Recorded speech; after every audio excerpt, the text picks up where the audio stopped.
Good evening and welcome to episode 18, the all-star version of Down on the Corner, the flagship show of KINER'S I'm your host, Mark Rosenman. Tonight, we are joined by the man who was part of one of the three greatest offseason days in Met history, as the Mets acquired him from the Tigers for Walt Terrell at the winter meetings, December 7th, 1984. The move at the time gave the Mets three third basemen, but just 3 days later, they sent Hubie Brooks to the Montreal Expos as part of a trade for Gary Carter. He is a two-time All-Star, a two-time World Series champion, a two-time Silver Slugger Award winner, National League home run leader, National League RBI leader, and this year he added New York Mets Hall of Famer to that impressive resume. It is a pleasure to welcome back the one and only Howard Johnson to the corner. Welcome, Hojo. Mark, how you doing, buddy? Good to be with you again.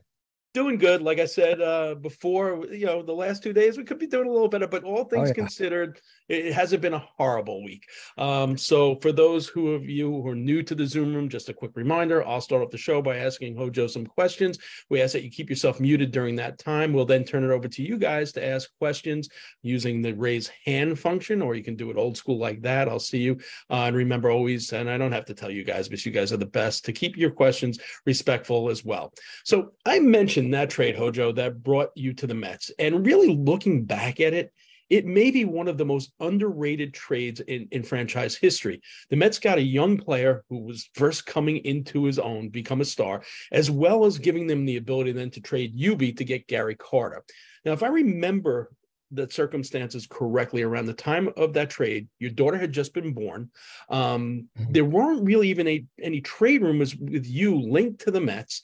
You're 2 months removed from winning a World Series, and it's also the week of your 24th birthday.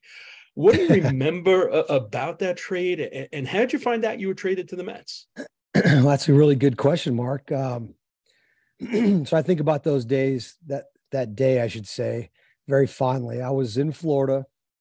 It was the off season. It was an early morning, I think on a Sunday. And I have to go back and look, but I know it was really early in the morning because I got up and I saw the phone ring and I picked it up. And it was Bill LaJoy. And I had no clue this was coming. I guess you always hear rumors, guys hear rumors and stuff from the media, the Tigers media. I think there was some talk about possibly, me being traded. They really needed pitching. That was a big need. And Walt Terrell was a guy that could eat innings. And he was a perfect guy for the Tigers. So, they didn't want to trade me. That's Bill LaJoy told me, he goes ahead, didn't want to trade you. But I felt like we weren't going to use you in the right way next year. Which he's referring to Sparky. You think? So, yeah. So I asked him immediately. I said, who did I get traded to? He says, New York Mets. I said, oh, okay, I got you. I was pretty excited. The next voice I heard was Jay Horwitz. He called me about, 10 or 15 minutes later. But it was fun because I kind of grew up in the National League, being a fan of the Phillies a little bit. The Mets obviously were a team I was following. I knew about Straw, I knew about Doc. I knew they were close because we won, and that year in '94 they actually had a really good season. And '84 they had a really good season, so I knew they were on the up and coming. And I just felt like the National League game, really fit my style better than the AL, because in the American League it was mostly DH, sit back for the 3-run homer. You don't get rewarded as much, with stealing bases and doing those little things like that.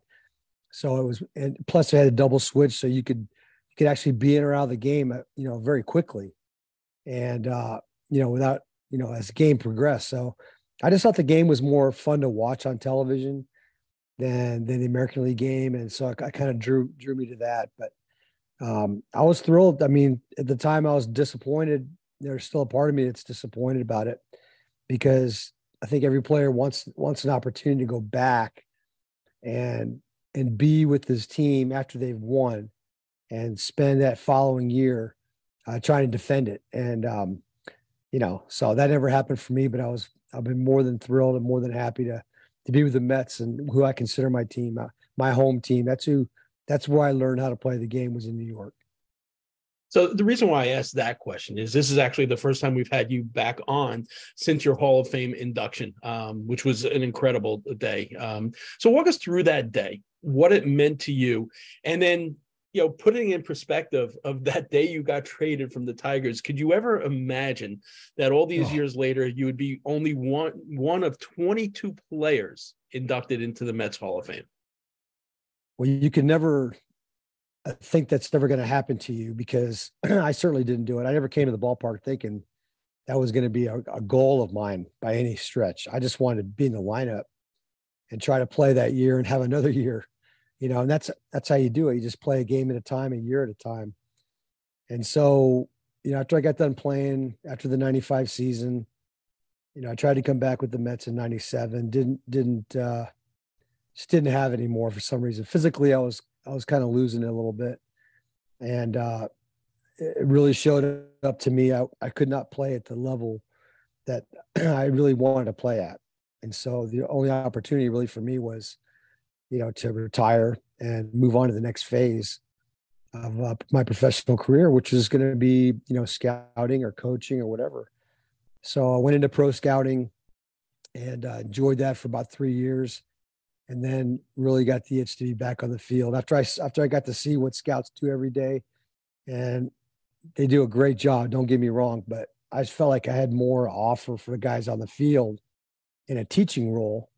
And that was something that I wanted to do. And so that's when I, became the hitting coach of the Cyclones. And my buddy, Bobby Ojeda, became the pitching coach. And we hit that thing as hard as we ever did. And we used to tell each other, this is as closest thing to playing as you can get right here. And so we did that. And it was a bittersweet day, the day I got traded and the day I got, Hall of Fame. I mean, that was like when I got the phone call from Steve Cohen, I really didn't know what to say. I was kind of at a loss for words. And I'll be honest with you, it was, a little bit emotional when I heard about it. And, something I was not anticipating in the least, not even from left field. I did not see that coming. And when I got the call from him, it just kind of like, wow. I kept thinking my mom and dad are going to be so proud. That's what I kept thinking. And, I had my dad out there in the field with me to give me the plaque. And so that was a special moment we shared together. And I know that it meant a lot to him. He's 85 and doing great health-wise, but that's a long time. And, for him to get a little bit of recognition for what he did as my dad, teaching me how to play the game, that sort of thing. It was the least I could do for him, because I hold him way, way up here. He's at the top of the list, man, when it comes to baseball guys. For those of you that are just tuning in, Joel Youngblood had a family something happened with his family. He couldn't make it tonight. He did say he's going to take a rain check. He'll be with us, but obviously we're joined by Howard Johnson. You can see that. Before we talk about your All-Star. They're stuck with me, Mark. It's not a bad person to be stuck with, Hojo. Before we get to your All-Star experiences, this past week, 37 years ago, the New York Mets played one of their wildest games in franchise history. And it's so funny because I can remember where I was. I was away in Florida with friends, and it was pouring in Florida, and we went out to, see this light, thing. And we came back at like 10:45 at night, and it was in, I think, only the second rain delay. 19 inning game, had 3 rain delays. I stayed up for that entire game. It was still one of my favorites to this day. You did not start that game. You got into that game in the 9th inning and still had 5 at-bats in the game. What do you recall about that 16-13 Met game that basically had anything and everything you can imagine in a game? Well, the one thing I remember the most about it, to be honest with you, is the fireworks after the game. It was amazing, like 4:00 in the morning when the game got over. I think it was like 4:10 to be precise. And they shut off the fireworks right after that, after the last out. I mean, literally. And people were calling the TV station and thought we were under attack, by the Russians or something. So we were like, the game itself, if you just took the game by itself, you're not going to find many games more interesting than that. That's going to draw you in. Keith Hernandez hit for the cycle in that game, and nobody really talks about that. It's unbelievable. Doc started, and got the rain delay. First one got him. And then we played a little bit longer, and then there was another big delay. And all we could do in Atlanta, Big John was our clubhouse manager on the road in Atlanta, and he had this popcorn machine in the corner. So he was just like making popcorn the whole day, all night. So we're playing cards, eating popcorn, watching, what's the word? What's the word? It's supposed to stop in an hour, supposed to stop in 30 minutes, oh, now it's coming down harder. And all the while, my parents and about 10 family members are at the game. They're actually there. They drove up from Clearwater to watch that series, which they had a habit of doing. And to see that game, for them to see that game, I got in the ninth inning. I hit off of Bruce Suter, I believe it was, and got a base hit. We were down by a run, base hit to left to start the inning off. Ended up scoring the tying run, went into the game at shortstop, and ended up playing the whole rest of the game, 5 at-bats, as you mentioned. I scored 4 runs and hit a home run off of Terry Forster to left center. And that was one of the things that might have done it, or that might have been what set up Rick Camp, his homer. His home run. Yeah, it's all a little bit of a blur at that point, but it was just a great game to be a part of. There's so much drama for a regular season game that you're going to find, I'm telling you, in history. It's so funny for me because, people say, well, how did you watch that game? Because this was, back then there was no cable, you didn't have an iPhone that you could watch, but TBS was a superstation, and they were the Braves, and it was in Florida, and I was able to watch the game, and I was so pumped. And my wife's saying, it's 3:00 in the morning. What are you doing? I can't turn this game off. It's insane. All right, so let's go back. Headed into the 1989 season. It's interesting because we mentioned, one of the trade that brought you here is one of the most underrated, and a trade that they also made also set up for you as well, a trade they didn't make. So headed into the 89 season, you and Greg Jeffries were really, battling for that third base job. So in that 88-89 off season, that was filled with trade rumors. Not when you came here, never heard your name, but that whole off season, your name was in every single trade rumor. Instead, the Mets traded Wally Backman to Minnesota, making Jeffries the everyday second baseman. And here's what's pretty cool, because I don't think we talk about it now in the age of analytics when we talk about lineup construction. You get moved from 6th or 7th in the lineup prior. Those were pretty much your slots up until that point. You get moved up 3rd in the lineup, right in front of Straw, who had led the National League in home runs and slugging 88. You surpassed mostly all of your numbers up until that point. Your month of June was just off the charts. I think you had 11 home runs, 20 some odd RBIs. Your slugging percentage was unbelievable. You get your first National League Player of the Month award. In the All-Star voting, third baseman Mike Schmidt was elected. However, he was going to retire right 6 weeks before that All-Star game. As a result, Tommy Lasorda picks you to start your first All-Star game as a start. Walk me back how you found out that you made that All-Star team and what you were feeling. Well, Mike Schmidt, for being a guy, on our opposing team, he was a guy I had so much respect for. When I was a kid, I grew up in Clearwater, which is where the Phillies spring train. And I used to listen to Harry Callis on the radio all the time when I was a kid. That was like a no-brainer for me.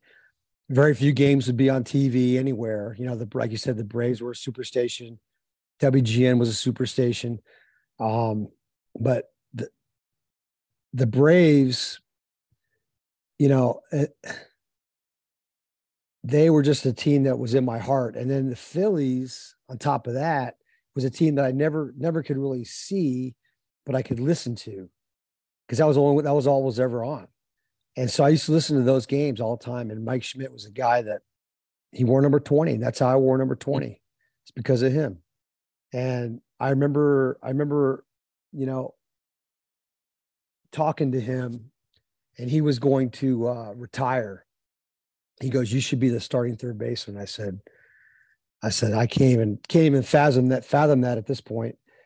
And sure enough, it happened. And I remember they did like a little get together with me and Tommy in Anaheim. And they sat me down. We were in front of the cameras. And he told me that I was going to be starting for the National League. And I said, wow. So I was just like, couldn't believe this was going to happen. And it was unbelievable that my whole family was able to go out to Anaheim. I was talking with my dad today. I was on the phone for about 20 minutes with my dad talking earlier. He goes, yeah, you know what? He already had the years. He's like, yeah, like 30 something years ago or 20 something years ago, we got on a plane and we went out to Anaheim, for the All-Star game. And that whole week was incredible. Because I found out I was on the team. I didn't find out I was going to start until like the day before. And so we were just kind of rehashing the memories from that day, the pregame, the home run derby stuff, the skills competition stuff, and then the game itself. And it was a lot of cool moments. But I think to start, get your name called, out there with the National League team. And I think I was hitting fourth or fifth. I think I was hitting behind Eric Davis. And so the two of us were like, man, let's dominate this thing. And Dave Stewart was on the mound for the American League. And I knew him pretty well. So we got to him in the first inning. My first at bat, I got a base hit, drove in a run, then I stole a second. And it was fun. I was like, man, this is what I'm all about. And then the next inning, Bo Jackson leads off the game off of Big Daddy Russell with a bomb to center field. Oh my God. Unbelievable. And I was like, man, this is incredible. And so, just, it was a special moment, Mark. It's hard to really describe it in words, but I still remember like bits and pieces of that whole weekend, that whole week, with my family, and just there's other stories in there as well that I've told, but just being a part of it, I'll tell you when I remember I don't remember who the National League president was at the time. I think it was Chub Feeney, right? I think. I don't remember. I don't think it was Chub Feeney. Maybe it was Chub Feeney. Could have been. All right. But here's what I remember. So it's before the game. It's about an hour or so before the game, before introductions and everything. And he gets everybody together to have like a big team meeting in the locker room in Anaheim. And he gets up and he walks to the room with his little entourage and stuff, which is kind of cool. And he goes, look, I want to congratulate all you guys, for being here. And I just want you to know that we take this game seriously, that we don't want to lose to the American League. We've been the dominant league and we want to keep it that way. And, we don't want to lose. So I was like, I'm thinking to myself, yeah, all right, let's go. So they ended up beating us, of course. They beat us up pretty good, but just to hear that, I'm thinking, man, this thing it's a serious thing, Somebody just put up their Giamatti. So it was it was a very serious thing to be in that situation and play the game. I don't know if it's like that nowadays. I don't think so. Yeah, no, I don't think so. They change the rules at will. But back then it was just like, hey man, this is a game. We want to win it and, keep our dominance as between the two leagues. I miss that, to be honest with you, Mark. I miss the fact that you didn't face the American League until an All-Star game or a World Series. That's the purist in me that comes out every chance I get to talk about it. Like, I don't like the DH. I don't like the fact that it's interleague play. I don't like any of that stuff. But I mean, it is what it is at this point. I'm good with it, but it's not my favorite thing. I agree. I mean, it was back in the day, like it was, you would see the American, if you were a Met fan and a National League fan, you would see the American League when they were on the game of the week. And then the All-Star game was a time to see the American League guys, back in the day, I remember Harmon Killebrew and Rod Carew and those guys, and it meant something. Now you see them, and on top of that, the fact is that, there's so many different channels where you see them. You see every player all the time. So that takes away. But what was cool about that particular All-Star game, it was the first time they used a designated hitter in an All-Star game.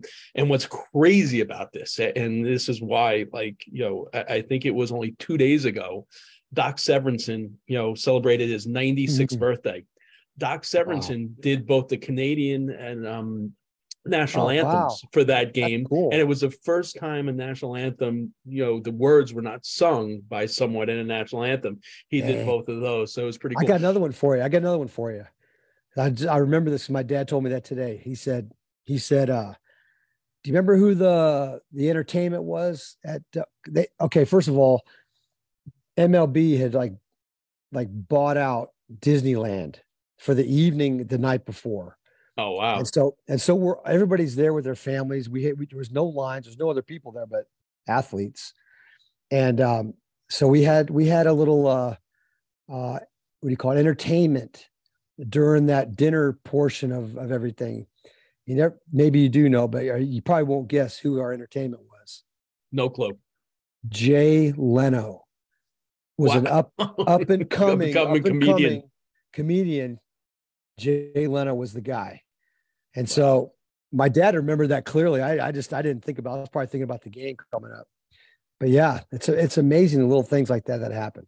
And the best part of it also, the first inning, which in fact you got your hit in, was called by Vince Scully and Ronald Reagan. So that was also pretty wild. I remember that as well. Yes. God. Yeah. That was crazy. I remember he did that first inning. The other thing is you take a look at those two starting lineups, okay? Yeah. And there was a combined 7 future Hall of Famers.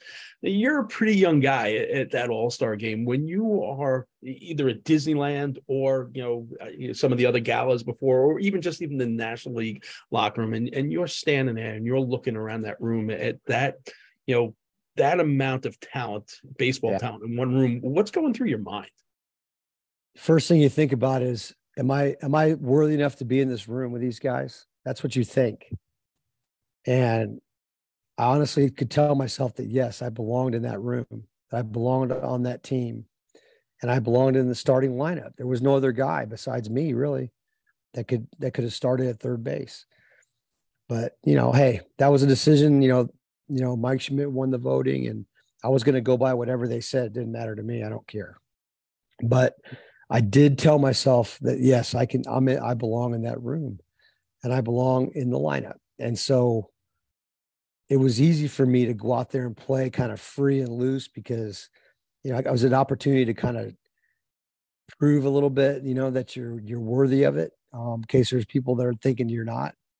And so, I don't know, I went out, I tried to play the game hard and play it good and make a good lasting impression on people. And treat people good and play hard. That's the formula. And so that's kind of the way it was. Yep. So when you make that all-star team and you have that sense that you belong, plus then you have success in that game, how much does it go towards, the confidence going into the next year or even that second half of the season? You take a look at Kodai Senga. I mean, a guy who's experiencing, everything for the first time here, and now he's going to an all-star game. I have to think that's going to be helpful for him going forward. Oh yeah, no doubt about it. I mean, it's going to, when you do go to the All-Star game and you're, you made the team, you're part of it. I think it gives you a little confidence boost. The fact that you were recognized by somebody, that you belong in that room and that you're part of it. And you can, as players, we kind of fall back on that stuff periodically during the season. You're going to go through your ups and downs, but the downs are always lower than you expect, and the ups are never as high because you're expected to do this job, and when you don't do it, you're frustrated. Well, when you make an all-star team, your perspective changes a little bit. You think more of the group as a whole, that you're out there with the best, 25 guys, 35 guys in the league. And you're actually going up against the other top 35 guys in the other league. And so your lows, and then you have a little success, and your lows don't seem so low anymore because that you've kind of proven yourself on some level that takes that pressure off of you when you do struggle. And that was the way it felt for me. So I just remember those days being very fondly of those and think about it often. It's just one of those little things that, I'm never going to be able to shake. It's always going to be there. I have like one or two more, and then we're going to turn it over to the Zoom room because they always ask better questions than I do anyway. 91, Strawberry leaves the team via free agency, and an argument can be made that you were the best offensive player in the National League in 1991, winning 2/3 of the coveted Triple Crown. And you got off to a slow start in April. You catch fire early May. You had 26 RBIs in 22 games prior to that All-Star break. 63 RBIs. You're selected as a reserve for your second All-Star game. It's in Sky Dome in Toronto, the home of the Blue Jays. It's only the second time that the game's played outside of the United States. The other time was in Montreal in 82. This one had 11 combined future Hall of Famers in that starting lineup. How different is, from All-Star game to All-Star game? And as a player, does it still have that excitement? I'm just wondering, like, by, number 18 or 19 is Henry Aaron and Willie Mays still as pumped as they were for the first two, but is it exciting each time you go? It is. It really is. And I think that I think the biggest difference for me in 91 was I came in, I was leading I don't think I was leading the all of baseball and RBIs, but I was leading the National League and RBIs by a pretty good margin that year. And at the break, my wife was ready to give birth to our third and final child, my youngest daughter. And so I knew she was in the stands. Doctors close by just in case. Kayla was actually born about, I think, the second day we got back from Toronto. But we, just being there, I wasn't the starter. That was the only difference. I felt like, dang it, man, this has been a great year to start. But it wasn't meant to be. That's okay. I came in relief. I got to face Aguilera, and he struck me out on a good split. So he got me there. And I thought that was kind of fun to be able to face him. But your senses kind of go on overload when you play on that stage, whether it's an all-star game or a World Series or a playoff. Your senses go way off the charts. So you're aware of every little thing. And I just remember, getting into the game, knowing that my numbers were what they were, and that I had proved a lot of people wrong by being there for the second time. And that was a cool thing to be able to do that. I got to admit, I mean, I'm a human being, so people tell you can't do something or you can only do it once. They want to see you do it twice. And so to be able to do it, was pretty special. So this year, 2023, this New York Met team came in with huge expectations, just pretty much like the 92 Mets. That's 1 year after you make the All-Star team in 91. They had set at that point a record for the highest payroll. They brought in players like Bobby Bowe. They had Vince Coleman, Brett Saberhagen, and yourself. Everyone in the preseason was picking the Mets to win the division. Forget about championship. It's interesting too, because New York is always pressure filled. Forget about if there was social media back then. You take a look at that, and I don't think, I see it up close and personal. I speak to the guys. I don't think people can, fully understand what it's like to play in New York with such high expectations and then have things go wrong. I mean, man. Bob Clafford, famously coined that team the worst team money could buy. They ended up 72-90, finished in fifth place. This Met team finds himself still in the hunt only because of a wild card situation. Well under 500, obviously, performing well below expectations. Can you put it in words what it's like to play in New York when everything goes right, like 86? And then when things go, off the rails, not, as expected in 92, and what it's like for a player, that has to go through that grind day in and day out. Well, as far as expectations go, I think that players feel that we have a certain expectation that we're going to be competitive. We got a chance to win. You kind of navigate through your feelings with that. You don't really. I think it gets you over the hump a little bit when you have that confidence that you have a good team or you're having a good season. I think when things go south a little bit, you can kind of hold your own.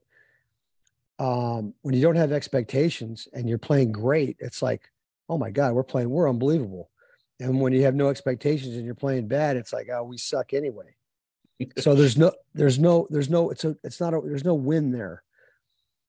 When you have expectations and are achieving them, it's almost the same as being a bad team and not winning. Your expectations there's a ceiling involved. So you're playing along. Like this year's team, for example, they're playing along. They never really got out of the gate yet. Got a little bit hot recently, but then they lost these 2 games. So whatever momentum they had, it's slipping through their fingers. And on the other hand, on the other side of the coin, Atlanta's playing great. The other teams are playing great. So, the expectations for the Mets are way up here. So every time they win a game or start a little streak or something like that, they're not going to get credit for that because they're so far down. So there's really no win for them at this point. That's the hardest part. I think last year with Buck, I think the expectations were good, but still no one really knew. And the team was able to, outperform those expectations up until the last week of the season. And so they were riding that high pretty good for most of the year. And then when it turned south on them, they could not recover. And I might have been a little bit of a hangover going into this season. So what happened this year? They made some changes, but with DeGrom and all that, but they got Senga, they got Verlander, and they got Scherzer. Scherzer back. So all these guys are supposed to lead him to the promised land, especially like a guy like Verlander. He won a World Series last year. So you're kind of expecting certain things out of him. And not to say he hasn't pitched well. I mean, they've all pitched pretty good at times. Kind of, what you'd expect, but just they haven't won. So there's no big upside to their season right now. What I would do is at this point at the break is you have to say, look, let's just get to 500. Let's get our games to 500, our record to 500. Nothing's going to happen until we get to that point. Look on this. I'm looking at it right now. So Phillies are in front of them. Okay. Mets have 47. Still got 9, and they still have 9 games left against the Phillies. Right. Okay. Well, they got to catch one team at a time. That's it. Right. So I learned a long time ago, Mark, that you win in MLB or really whatever level you're playing at. If you can beat the teams in your division, you construct your team to win in your division. That is the key. So that they're going to have to, that has to be their focus. I mean, that has to be their focus, winning in the division. So one team at a time, try to leapfrog them, play hard, one game at a time, one series at a time. Maybe drop some of the expectations, but just get to 500, which is a very reasonable thing to do. And they can do it fairly quickly, but it's going to take time. It's not going to be an overnight fix. Right. I agree with that. All right, I have one more question before I turn it over to the Zoom room. And you planted that seed in my head, and I agree with you. Coaching is, the closest thing you're going to get to playing. And I still do it because I feel that same way. And you had such a tremendous, and when you're able to take a player and impart wisdom the way you did and mentor a David Wright and see a career that he has. You mentioned you and Bobby O. You're still a young guy. And you see lots of these managers, just being, recycled. Do you still want to be in the game in a managerial role? Or is it something you just figure, all right, you look at, a former teammate of yours, and he's still, and unfortunately, I don't think he'll ever make it in the majors. But he's won every place he's gone in Wally Backman. But is it something you think you'd want to do? I'd be foolish to say no. I mean, obviously that's a big jump. I think I would love to have that opportunity, but at the same time, I'm not lobbying for that. You know what I mean? This is Buck's job. I didn't necessarily say the Mets, Joe. I know that's true. That's true. But I just don't want there to be any Tigers. No. Yeah, maybe the Tigers. That'd be fun. That'd be a lot of fun. Yeah. I just want to be clear up front that I'm not Yeah. No, I know yeah, that. I even mean it like, Barry Line, even Atlantic League. I mean, is that something you'd want to do just because I know how good you are? I mean, even as a hitting coach and just the way you teach, I just, probably sometimes when not. you see Probably someone not like in that, the Atlantic League. Probably not. Probably not in a non-affiliate, affiliated ball club or a league. I think I would, say, yeah, if it's AAA or something like that, where it's close to the top, maybe AA possibly, who knows? But my last 2 years with the Rain, well, not my last two, but my last two managing years with Texas in the minor leagues, it was granted it was only high A, but we won both years. Yep. And I really got to apply some of the things I had learned from a lot of great managers along the way, which is the fun to me. And I love the players. I love players, and I love for them to be successful. And so as a manager, you just got to find out where they fit, And nowadays with analytics, you got so much out there that they're telling you where they fit. And sometimes that doesn't jibe, with the way you see it from the dugout. And I know that Buck is a guy that's going to do what he wants to do. And I guarantee there's things that's probably being said to him that he's not agreeing with. I'm just guessing. I have no knowledge of that, but I would assume that that's the case. Yeah. But the bottom line is, Mark, the bottom line is this: the players have to play better. The guys who are expected to carry the team have to carry. I love Pete. He's got to be better than 210 or whatever it is. Lindor, I don't know what he's hitting now, 230 maybe. He's got to be better than that. The hole that they've dug themselves in is going to take a while to climb out of. That is a given. So Mets fans just need to be patient. Just because the team won, 6 in a row or something like that, all of a sudden it's like, oh my God, we're back. You can't think like that. You have to just say, okay, we won this series. Let's go to the next one. We didn't win this series, or whatever. You got to go to the next series. You got to win that series, and you got to take care of the teams in front of you. And that's it. That should be your expectation. Yeah. I mean, they want to catch, all 10 games in 1 week. Listen, one game a week. You still have 13, 14 weeks left in the season. Yeah. You gain one a week, you're in the wild card. And they've got, exactly. Because you could win 10 in a row and the Braves could win 8 out of 10 and you're not really gaining anything. You may be gaining the other guys. That's good. Maybe you can leapfrog Philadelphia. Well, that's good. Then you're kind of on your way. And so you got to find your momentum somewhere. Right. Okay, guys, I know you guys have waited long enough. I think Jeff Cohn's had his hand up since last Tuesday, so we're going to go to him first. Go ahead, Jeff. What's up, Jeff? Thanks, Mark. Hey, Howard, how you doing? I'm good, buddy. I was there at Hall of Fame Day for you. That was fantastic. Yes, you were. I was also there for Old Timers Day last year. Actually, I was there the day before where you caught Tanner. By the way, how's Tanner doing? He's doing great. He's doing fantastic. Had his 4th birthday party yesterday. Oh, great. So, but you caught the first pitch that day, like the day before the Old Timers Day. Actually, you didn't catch it. I didn't catch it. I dropped it. That's me, though. Nobody was surprised by that. Nobody. Really. My question is, for Old Timers Day, was there any older Met that you wanted to meet, or did any older Met came up to you that wanted to meet you? No, because I've seen most of them at some point in the last few years. I've seen most of the guys. There's some very older guys I'd really never see.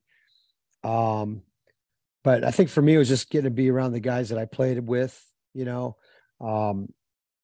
maybe just, a few years before me or a few years after me, getting a chance to see those guys. But, like, there was nobody that came up to me and said, hey, I always wanted to meet you, whatever. I can't remember, at least, but I just think it was just cool to be out there in the uniform. It's kind of historic a little bit because it's been so long since they had it. To be around Steve Cohen and his wife, Alex, I think that was pretty special. And just to experience that whole weekend with family and stuff was pretty awesome. Yeah, it was a great day. I'll never forget it. Yes, it was. Yes, it was. Almost as good as your barbecue. Oh, thank you That's very much. Oh, Thanks so much, nice. Howard. Okay. you got it, buddy. All right, Michael, you got. We're going to go to the technologically savvy first. So, Steve, I do see your hand, but since the guy's not use the raise hand function, we got to give him a little credit. So we're going to go to Steve. Go ahead, Teller. Got to unmute. Maybe he's not that technologically savvy. Oh, there we go. There you go. There you go. Hey, Howard, how are you? hey, how's it going, man? All right. I want to say a couple of things first before I ask my question. Yep. Truly, it was an honor meeting you down in fantasy camp to meet one of your heroes from the '86 World Thank you Series. very much. Nothing better than that. And beyond that, to meet one of your heroes that I could actually look eye to eye. I mean, That's right. That's right. I was looking, I was looking with Pete Shorrock. I'm looking eye to belly button. Yeah. I mean, it just, he once got mad at me because he was playing and I tagged him out, where. And I said to him, "That's as high as I can reach." I mean, it just. So, That's good. I like that line. Yeah, let's not even talk about where you fall on Eric Hillman. All right. No, man. Big E, no. Basketball player, no chance. But my question to you is, and I've asked this question before, but I always find the answer really interesting. When I was playing ball early on, I knew I didn't have the talent to make it into the major league. So it always intrigues me when I get to talk to a pro. When did you know that you could make it into the professional ranks? Did you have a coach who told you, or did you come to this realization at some point? When did you know that, hey, I think I got it to make it in the majors? I don't think you really had that until you get to spring training, a major league spring training, and you face guys who you used to watch on TV. When you're facing them and actually seeing what it looks like out of the hand and, experiencing that at bat, I think that's when it starts to come home that, hey, I'm a step away. I'm close. I can hit this pitching. I've seen it before. I can hit it. I think as a younger kid, growing up in Florida, we had the advantage of having a lot of scouts down there living as well.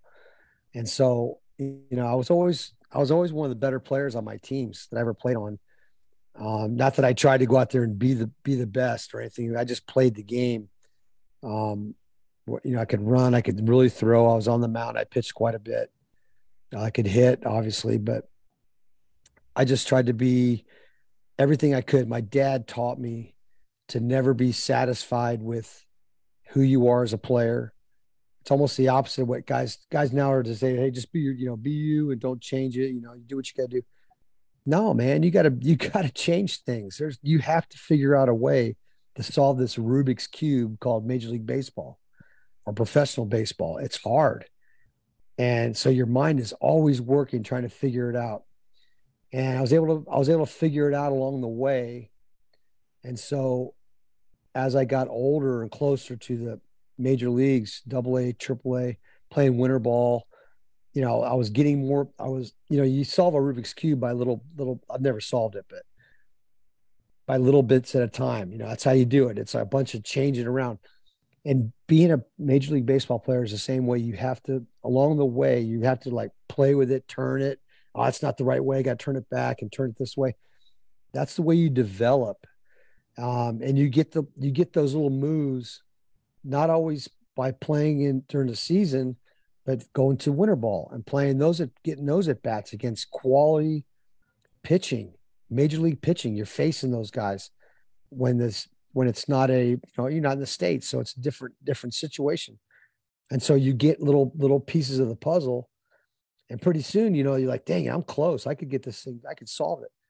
And then you finally get a chance to go to big league camp and you face those guys that you used to watch on TV. I remember the first time we were playing Seattle's with the Tigers, and Gaylord Perry was on the mound for them, and he's going through all that stuff, that you always see on TV. He's doing all this stuff, he's playing around, and I was like, "Dang, man, it's just like I'm watching Game of the Week or something." And facing whatever, I think I might have got a hit off him, but just remember that, man, this guy's tough. He's tough. He's got good stuff, and so I figured it out how to make the pieces fit so that I could have success. And that's all you have to do as a player, or even anything, business. You have to figure out a way to make the adjustment, right? You can't just like force your way in. You have to adjust. And I think that, that's a problem with some of these younger guys when they come up, is they're being told, hey, you got to do it do it your way, fail, your way. No, dude, the game is going to humble you. Your job is to figure out how to successfully maneuver, quality pitching or a major league game. You got to figure it out. And that's something that as a player, I was able to do that pretty much at every level I ever played at. And, when you're actually doing it, you never think anything about it. But, I think you just have to learn how to be comfortable with that being uncomfortable sort of thing. So it's interesting you brought that up because, I've coached travel ball now for 20 some odd years. One of the kids I'm coaching, the parents actually in the room right now. When kids are at the U14, U16 level, all right, it's different. It's changed so much over the last 20 years. When my son was going, yes, there were hitting instructors. He took pitching lessons with Dave LaPointe. There were major leaguers all over. Now everything is so specialized, and these kids are playing so many games a week. And the one thing I try to impart to them is that, the most important thing is you have to love the game. You need to just, want to play. I mean, there's a difference between putting that work in and it becoming a job at 14 and 16, as opposed to just like, you can't wait to get your uniform on and you can't wait to get to the ballpark. You can't wait to get to practice.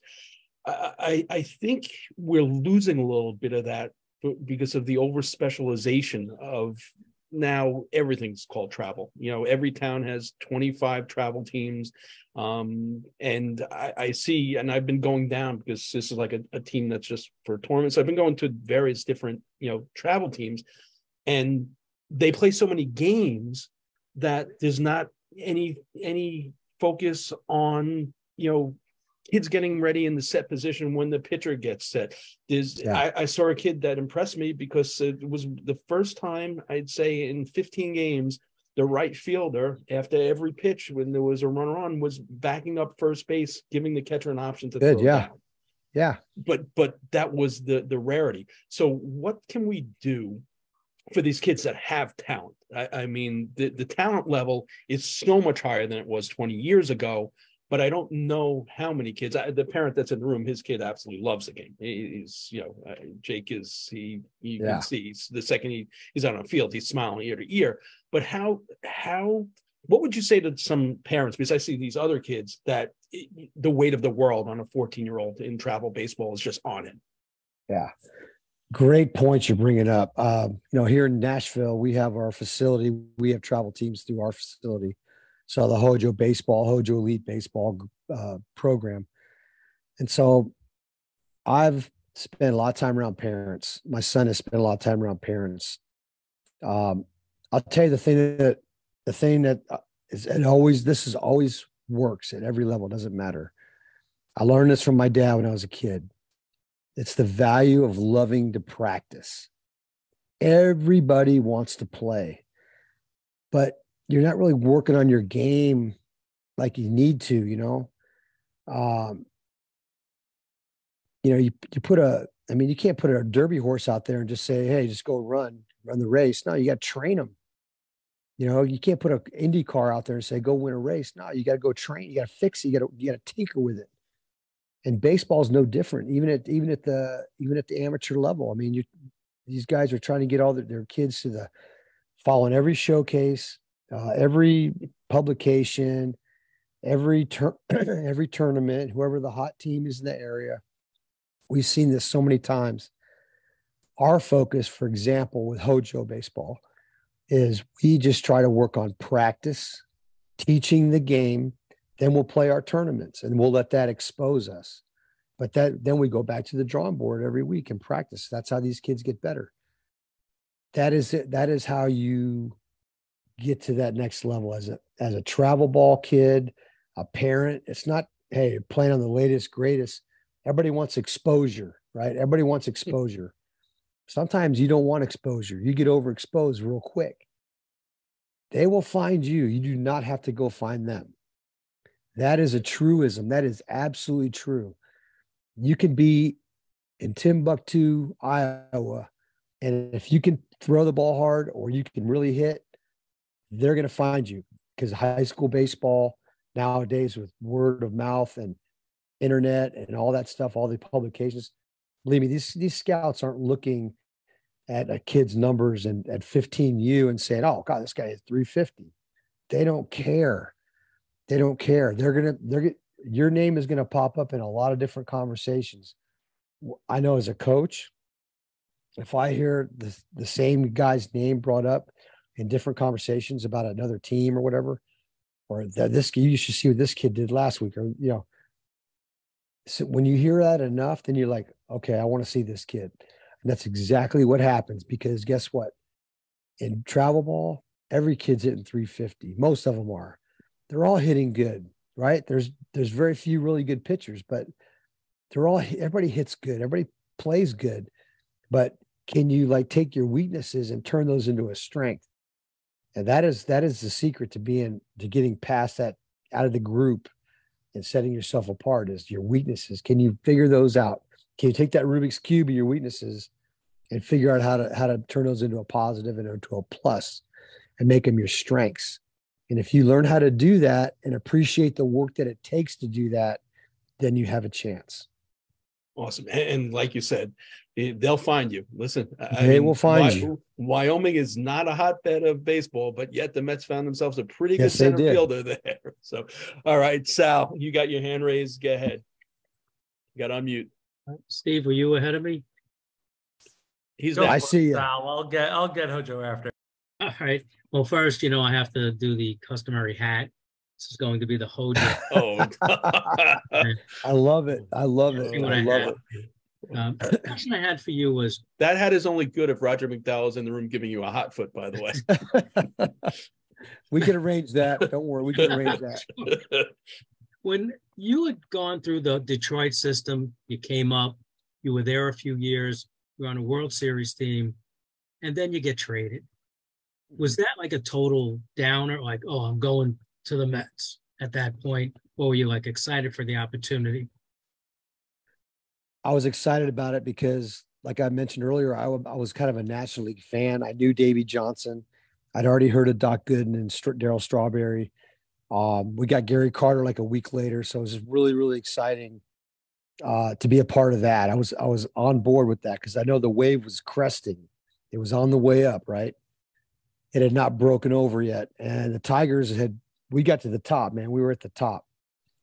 So it was sad to leave that. At the same time, I was very excited. I was going to a situation that played really into my strengths, and I could showcase my abilities a lot more being in the National League. Now, I would tell you that I wouldn't be honest if I said, hey, if it was like Cleveland or something, nobody wanted to play in Cleveland back then. That old stadium, nobody wanted to play there. Nobody wanted to play in Seattle. There was lots of places that nobody wanted to go, but the Mets was definitely a place you wanted to go. And I was excited to go see Wrigley Field, and play and be a part of that. Because, you watch these games on TV and you want to be a part of it. So it was disappointing at first, when you first hear you're traded, it is a gut punch. It's, even though and then 30 seconds later you're excited, but initially it's like frustrating. You're like, dang it, man. I don't want to be traded right now, but you get traded and you go to a great situation and you're like, wow, this is unbelievable. And so I was in a place where the manager didn't really have 100% faith in me, going to a place where the manager did. And so for me, it allowed me to play the game free and, go through my struggles, no problem.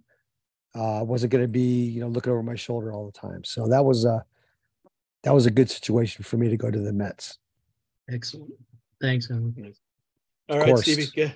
Go ahead, Stevie. You're up. Oh, Joe. How you doing, buddy? What's up, Steve? I knew you'd be on. So it was funny that you mentioned. Good to see you, by the way. Good to see you. Yes, good to see you too. You mentioned Jay Leno, by the way, at that All-Star game. A couple months later, I started my freshman year at Northeastern University in Boston, and like that opening week, he did a show. Is that right? At the school for the freshmen. But anyway, that's cool. That's cool. Yeah. But I got a question actually about, because I know you've talked a lot about slumps and coming out of them, and how you don't want the highs to be too high or the lows to be too low. But just give me an example of Pete Alonso right now, and like you said, he's got to get it going. So, and I'm sure yes, his home runs may be something that's all-star worthy, but everything else may not be. So the question is, by getting into the all-star game, by participating in the home run derby, do you find that that's something that can pull a player out of a slump, or is it more of a distraction, do you think? I think it could be both. It could be both. And a lot of it depends on, good question too, Steve. I'm not surprised by that. You're a smart guy. So it depends on how you are when you're going into it. From a playing standpoint, a hitting standpoint, if you're killing the ball all the time, killing it the last week before the All-Star game, and you go to the All-Star game and you play in the home run derby, there's not a lot of your expectations are way up here. And if you don't reach those, it's a struggle. You're going to, like, for example, Pete, he's hitting a lot of homers. So he's going to go to this All-Star game. He's going to be in the home run derby. And there's going to be a lot of pressure on him to do that again. Whereas some other guys may be involved with this thing that there's no pressure on them. They don't know. Pete has been there and has been the home run champion, right, a couple of years now. So he's got a chance to do it again. It may be what he needs to kind of kickstart him back. I'll tell you, this is a good example. So do you remember when Cespedes was with Oakland? Okay. So I was a coach with the Mariners, and we had a meeting as coaches right before the break. The A's had offered Cespedes to us, Mariners, Seattle, in a trade package, and will we be willing to give up X and X? And we're all like, yeah, I'll do it.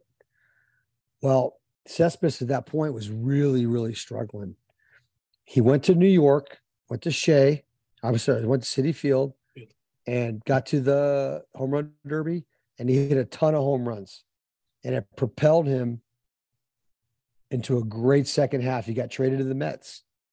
I believe that's how it went. So he got traded over, but it kicked him in. He was struggling and kicked him in for a great second half. Okay. When you're hitting a lot of homers during the first half and you go to the home run derby, the risk is bigger than the reward, in my opinion. And that's kind of what I was getting to. But mentally, it can definitely kick you in, which is a good thing. But I've seen it work the opposite way as well. Like when David went to Pittsburgh and hit all those home runs in that All-Star game, he was having a good season, but that was his coming out party, So at that point, the reward was pretty high. Anytime after that, it's low, and so that's kind of where I'd be a little bit frightened, with some guys who've been there before, because expectations are so high for them to do well in that thing, and there's no guarantee that they're going to do good. But yeah.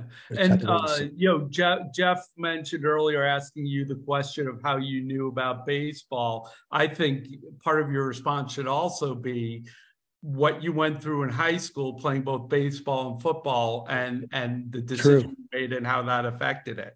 So yes, that's a good one. That's a good one. So I'll tell you that real quick. So, and it's kind of an all-star story at the same time, because we were at the workout day the day before the game in Anaheim, and when I was in high school, going back, so I was in high school,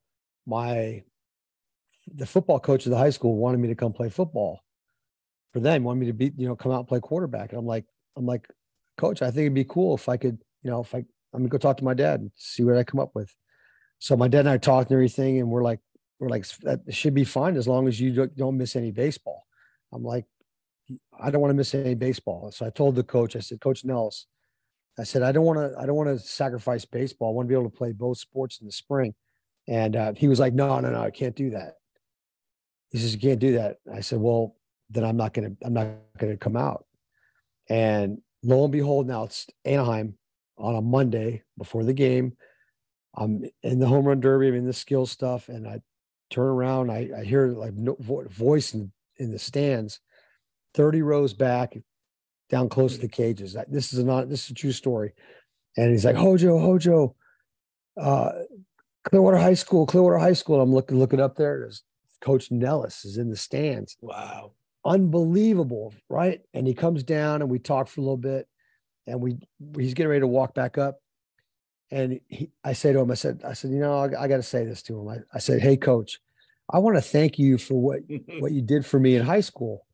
He's like, well, what did I do for you? I said, well, you wrote in my yearbook that year that I would regret my decision not to play football.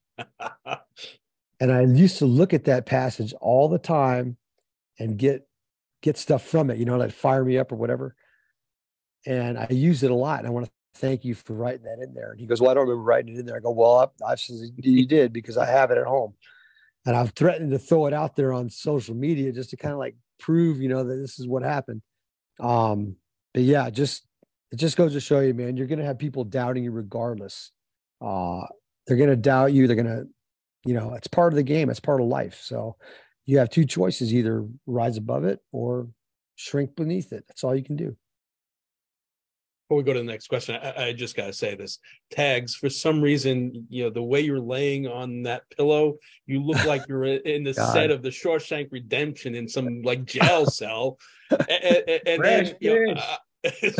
then Steve Gruber, like if you took Mike Piazza and R.A. Dickey baseball card and melded them together, man, am I right? I don't know. A couple of people used to say when I was much younger that I looked like David Wright, and David Wright's brother actually thought that I was David Wright for a little bit. Is that right? Which was weird in the minor leagues. Oh, wow. All right. I just wanted to say, go ahead. Ojo, thank you very much for doing this. Got to see you at Fantasy Camp in November. Your team week 2, you got that close. You were right close, there. man. We're knocking on the door. Questions. Are you coming back in November to camp? Yes. And what is your favorite part of doing that for all of us? Well, seeing you guys for sure, because I know how much you guys love to go down there and play. And I like to be a part of that and watch the camaraderie that you guys develop over the week that you're there. And it means a lot to you guys to play. You want to win. And believe me, we want to win too as coaches. So we get pissed when you guys screw it up, but we do our best down there to. No, it's my fault for putting you out there. No, I'm just kidding. No, it's fun. We love going down there and doing that. Seeing the other coaches is always a big plus, but really being around you guys, because you're the energy of it, and we kind of look for that as something that we want to feed off of every day. So we like it. We like it a lot. Good. Thank you so much. And hopefully see you in November. I'm signed up for week 2. So okay. Hopefully I'll see you then. Nice. Yep, all right, buddy. Thank you. All right, Larry. Larry's got his hand up, old school. Go ahead. You got to unmute though, Larry, before you start talking. Hey, Hojo. This is Goodman from Fantasy Camp. I think we met down there. Yes, sir. How are you? Okay. And since you've been around the block many times, many times, as a fan, I'm always wondering, I think you have the answer. College football, basketball, they graduate the first 2-3 rounds, they always make it to the pros. A guy who plays, let's say, LSU baseball, he's in minus for 5 years. Why does that happen in baseball and not any other sports? That's a really good question. Honestly, I think that some of the guys that come out of college, those guys have to unlearn quite a bit. The game in college is a lot different than the pro game. First of all, the bat obviously is the biggest difference, but just the everyday playing, you're required to get up, go to the weight room every day, do all this stuff. it's really your job. You're riding buses. You're not really, you're not on campus. So there's a lot of mental, recalibration that has to go on, much less. It's teaching these kind of undoing. Let me put it for example this way. So we had a rule when I was a coach in A-ball, and the rule was you can't touch it. When we first sign a player, regardless of his level, we're not allowed to say anything to them about changing anything for about 90 to 100 at bats or so. Let them fail, let them succeed, let them do it the way they want to do it. That's where you learn very quickly what these guys are made of, because pretty much 9 out of 10 of them are going to struggle. And they maybe not the first day or first week, but they're going to struggle. At bat number 50 or 60, they're starting to go downhill. The only time you can teach anybody like that anything is when they're downhill. If they're at the top of the hill all the time, you can't tell them anything. So you got to knock them down a few sizes. And as soon as they start playing like that, it's like, man, okay, it's time. And you have that talk. You say, hey, man, this is what I see. I've had guys, listen, top 3 rounds in NCAA crying on my shoulder because they're struggling. They've never struggled before, but you have to go through that. That is the process. That's why today, when they talk about players in the minor leagues and they're afraid to bring them up because they might struggle, dude, you have to struggle. You have to go through that. There's no way you can just go your whole career and never be challenged. You have to be challenged. Some of these guys get challenged right away. Some guys, maybe it takes a year or two. For example, David Wright in 2003, we're in St. Lucie. His first half, not good. It was the first time he'd really scuffled as a pro, right? 2 years, he was doing fine. He's struggling. He goes through this period. We talk about it. We make some adjustments to scheduling, different things like that, just getting to think a little bit differently. Has a great second half. Unbelievable. He probably could have taken him to the big leagues at that point, but he had learned how to come out of the abyss and figure it out, the Rubik's Cube. And, all of a sudden, his both feet on the ground. No one's going to stop him. Double-A, he killed it. Went to Triple-A and got to the big leagues. So that's how you do it. You have to struggle. And so these young guys come out of college and they just don't know how to struggle like they're going to struggle in pro ball. And that sounds like a simplified thing, but it's true. The best players in college need to be challenged. Thank you. Of course. Yeah, it is one of the most humbling sports there is. Just when you think you've got it all figured out, man, it just comes back to bite you no matter. Man. It does. Humbling game. It'll humble you in a heartbeat. Absolutely. Yeah, Steve, go ahead. Just unmute. Real quick, Hojo. Is it true that David kind of wore himself out in the minors because he was swinging too much beforehand and prepping too much? I've read that article for a while and want to know your opinion on that. Thank you. So David would come to the field every day with Matty Galante, who was his buddy, and Matt was a third base coach, I think, for us for a while at the big leagues. Anyway, Matt's a great guy, but Matty, his son, great kid too. They used to come early, like at 1 o'clock or something, before us coaches even got there. Or if we were there, we were sitting there eating a hamburger or something in the coach's room, going over what we're going to do. And there's David and Matt. They're going out to the cage. They're going to hit for an hour. And I'm like, man, I don't know if that's a good idea to be doing that long. We had a old coach in our system, Guy Conti. Guy Conti. And yep. So Guy and I were talking about it, and he said something about the workload and stuff. Because there was a split, the home and the road splits, right? The home splits, he was awful. The road splits, he was great. So what is the difference? On the road, you're not getting there super early to take, an hour's worth of swings with a friend. You're kind of in a more of a structured time element, and the workouts are different. At home, he kind of could come in early. No one's around. He could go out there and do his thing, work on whatever he wanted to work on. But, it clearly was taking its toll physically, mostly mentally, not so much physical, but mental. You try every trick in the book and it doesn't work. You're like, okay, then you're lost. That's when learning begins, believe it or not. When you've tried everything that you know and it doesn't work, that's when it's time. So yeah, David would do that. And so we had a meeting with him at the break, Guy, myself, OB, and just talked to him about, listen, the coaches are going to structure your workout before the game and we need you just to follow it.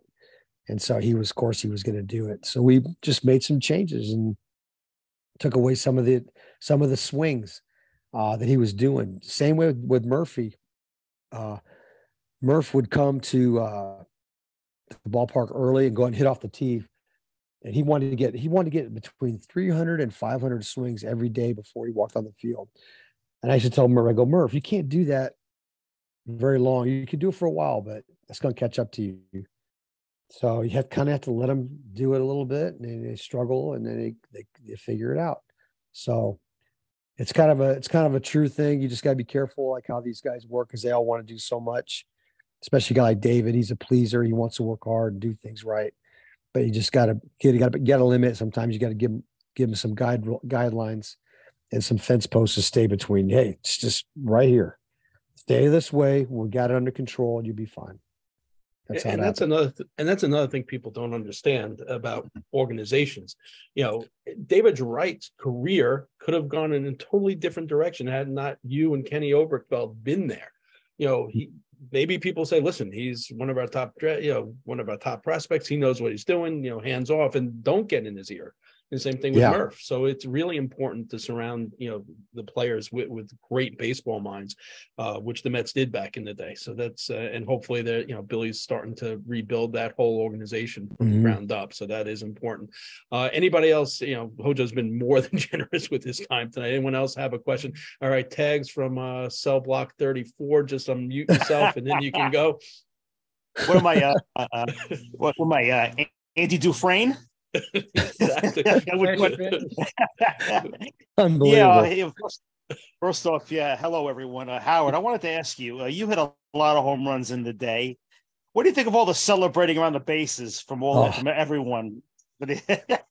Oh my God, it's horrible. It's almost I like that almost as much as the big bases now. It's almost a tie. I can't stand that. You'd steal 60. You'd be 60-60. A whole lot of bases. It cheapens it so bad. So anyway, with all the celebration, it's like, come on, act like you've been there before. That was always the thing we used to tell each other. Act like you've been there before. Don't act like an immature kid.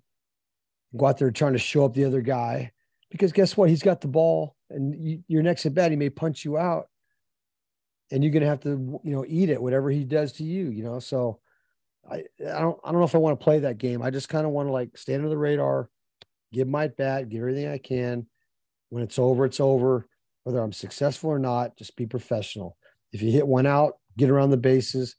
If you watch games from back in the day, you see guys run around the bases, because you know what? Right. If you did anything stupid, they would deck you in a heartbeat. So you learn that nowadays they find guys if they get thrown at. So you don't have that self-regulating tool anymore, because if they throw up and in on somebody, then it's like, oh my God, he just threw at him, So then they warn everybody, and they have fines and stuff. So they've taken that out of the game and replaced it now with NFL end zone celebration almost on every base hit. It's crazy. It's not a fan. And you talk about, back in the day, it wasn't even a bat flip, and pitchers had long memories. I mean, Nepper, because Darryl took a long time walking around the bases, drilled him first spring training game the following season. Yeah, that's right. Exactly right. These guys don't forget, man. Nope. And it's funny. So how do you deal with that with Hojo baseball? Because I know with these kids, the first meeting I said, listen, no bat flips. You guys hit a home run in this tournament. Act like it's not your first home run. Run the bases. But these kids, this is what they see. They see Acuna. They see Chaz Chisholm doing a dance. They see I don't even know who it is that does the handoff at third base from the coach. I mean, it's all choreographed. What do you tell these young kids who that's all they've grown up I told him exactly what I just said. We got to act like we've been there before. You know, we got to act like you guys are matured. You've done it before, and you're not going to rub it in the other team's face. This game is a humbling game, right? It's a failure sport. You're going to fail. It happens. Don't give the other guy incentive to make you fail. You know, just be respectful, play the game, and you hit one out, just go around the bases. You know, you want to raise your hand once, that's fine, but don't stand there and do like, you know, backwards dancing and stuff like that. We don't play that moonwalk stuff. That don't happen at Hojo baseball. Awesome. Nope. Good. All right. Anybody else have any questions? Awesome. Hojo, as always, it's like, I love picking your brain. And like I said, I mean, been at it a long time, but meeting, you know, and interviewing these guys over the years just has helped me so much to understand more about the game. And, you know, and there's, thank God, there's places like Hojo baseball where the next generation of players are learning the right way to play the game and the fundamentals, and always great. Unfortunately, Joel Youngblood wasn't here tonight, and D Wright also. We were trying to get David. David will be coming on. We don't know when. And Tommy Glavine. And listen, I'm going to put this out there. You know, when Tommy Glavine comes, we're talking about everything except for that one game, guys. Okay, it's like we're not going to bring up that one game. We're going to be respectful. I know what game that is. Yeah, we all know what game that is. All right, Hojo, have a great night, guys. Listen, there's nothing more that we can add tonight. Even it was a good week. We won more games than we lost. We don't need to go into it. This was more than enough. This was great stuff. And like I said, you guys ask better questions than I do. I should just get the guests and sit back and listen. Great job by the room. And Hojo, awesome seeing you, man. And speak to you again soon. Thanks, Mark. Yeah, I look forward to it. I always enjoy getting with these guys, you know, and talking to baseball. You know how it is. Absolutely. Nothing better. Have a great night, guys. Let's go, Mets. Thank you. Good night. See you, Stevie. Bye-bye.